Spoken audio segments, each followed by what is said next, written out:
Hello guys, welcome back to Zig, the programming guide channel. In today's video, I'll be showing you how to delete Google Play Store purchase history. So if you want to delete all purchases you've made in your Play Store app, in any app, I'm going to be showing you in this video. So first thing you have to do is open up your Play Store app, and once you open up your Play Store app, you click on the profile.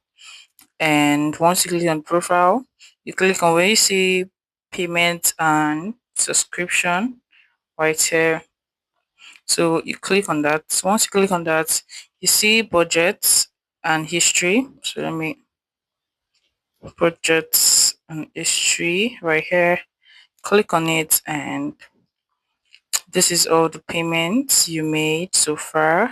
And once you see this, you can notice that there's no way you can actually delete it.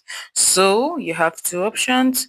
You either go and switch the accounts right here, switch to any other account so that it won't show all the payments, or number two, you click on your profile and you click on manage account.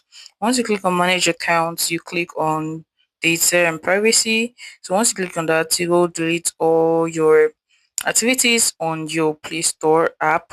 So once you delete that, you won't see it again. So if you find this guide helpful, give it a thumbs up and you can subscribe to get more tips like this. Thanks for watching guys. That's my next video. Bye.